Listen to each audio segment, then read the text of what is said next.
Good morning, all. Suburban Sentinel here, coming to you once again from very deep inside the Arabian Peninsula. And welcome to part 2 on firearms magazines for SHTF situations. In part 1, we examined the very basics of firearms magazines for all you newbies out there. And I will leave the link to that video in the description box below. It never hurts to look at the fundamentals. In this section, we will try to answer that age-old question. That is, how many firearms magazines should I keep on hand for SHTF, WROL, or a major emergency? Now, this is much more art than science, but I do have a particular strategy which I will share with you. It does not mean it is the best strategy or it is the right strategy for everybody, but it's one that I found has been particularly successful. First, a couple of notes on firearms magazines.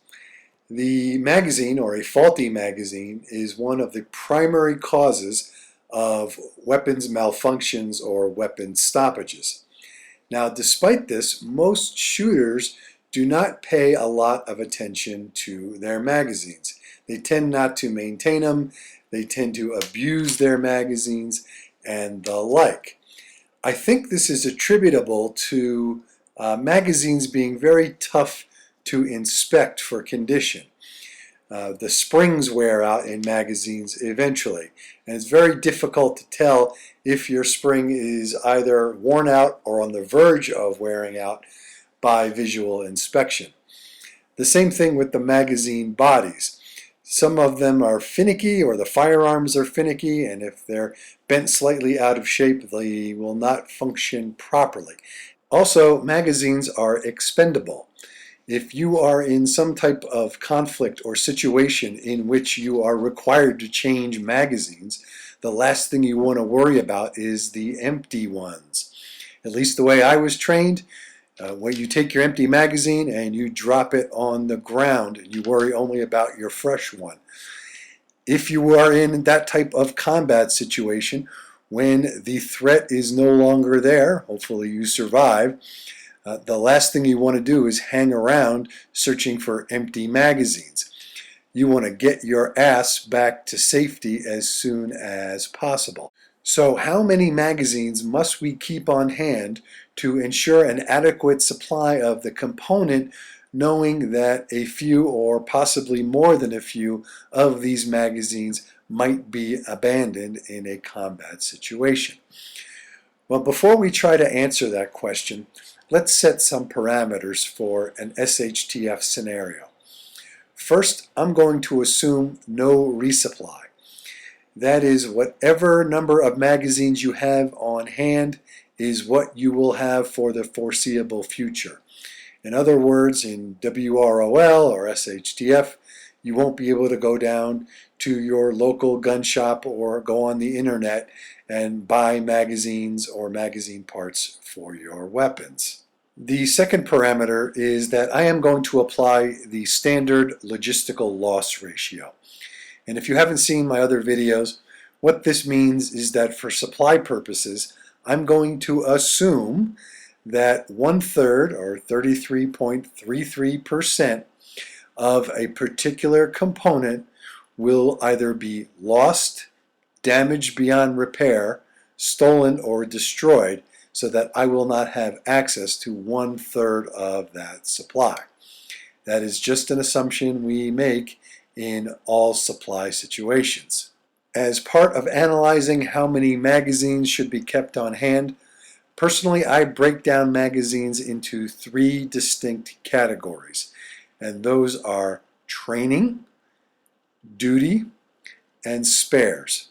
And I will address each type in turn.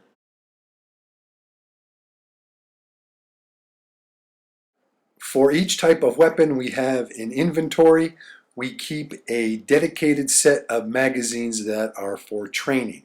And these magazines are for training purposes only. Why? Because these magazines get abused. They are dropped on the ground, thrown on the ground, stepped on, dumped in mud, water, whatever. These are magazines that are put through the ringer. And that's great because in training, it's not for real. In addition, I tend not to maintain these magazines by doing anything other than blowing out the crud and maybe putting a little of rust preventive on the spring. Of course, these magazines are more likely to induce a firearm stoppage or failure, and that's okay. Again, it's training, it's not for real.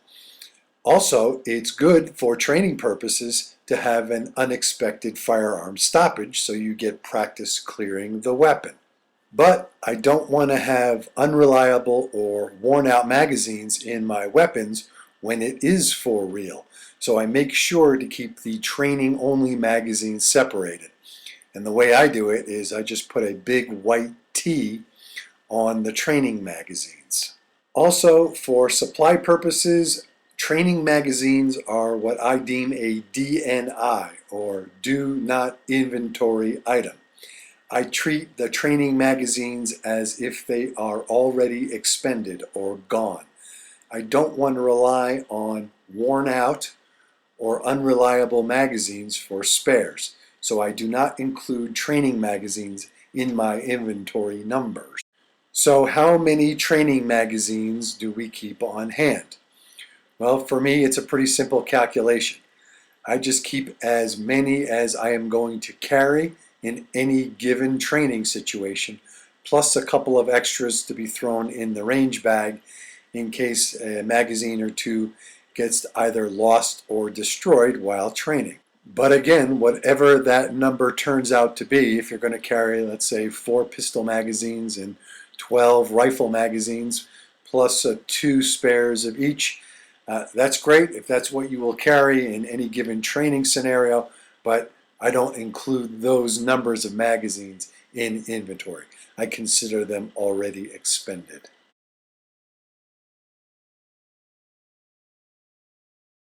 The second category of firearms magazine in my analysis is the duty magazine. For each type of weapon, I want a set of magazines that are to be used in case the situation is for real. The sets of magazines in this category are always kept in tip-top condition and loaded with the best ammunition I have. With the exception of an initial function check, I do not shoot ammunition out of those magazines, and I do periodically maintain those magazines, and my maintenance interval is once a year. How many magazines do I keep for each weapon in this category? Well, that's also a simple calculation.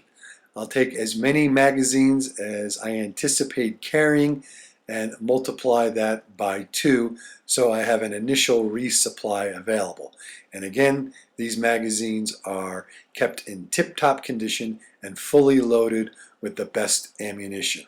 Having double the number of fully loaded magazines that I can practically carry should be more than sufficient in most foreseeable circumstances.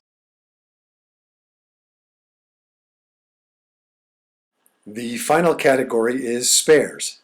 This is the pool of magazines from which I draw to replace training magazines that are just worn out beyond any practical use, and to replace any duty magazines that are lost or destroyed. This is where it really gets down to much more art than science, and again, remember our parameters. No resupply. Whatever magazines you have at the beginning of an SHTF scenario is what you are going to have for the foreseeable future, and the other parameter is using the standard logistical loss ratio of 1/3. My aim in this category is to have enough spare magazines to supply the weapon for its entire life cycle. Now that is not always easy to judge, but as a floor or as a minimum, I like to keep at least 30 magazines per type of weapons system. And again, 30 would be a floor because with the standard logistical loss ratio, 30 becomes 20. And also this should be adjusted depending on how many locations at which you are storing magazines. you might want to go many more if you are keeping stashes or caches of ammunition and magazines in different locations like I do. My personal target for magazine supply is 60 magazines per weapon per location. Now that's a pretty aggressive target, which I am nowhere near at this moment. But again, 30 would, to me, seems like a reasonable floor. 60 as a target, because 60 with the standard logistical loss becomes 40, and having 40 magazines at each location, I think would be a very comfortable supply level, at least for me. In conclusion, I hope you find this methodology for establishing an appropriate number of magazines helpful.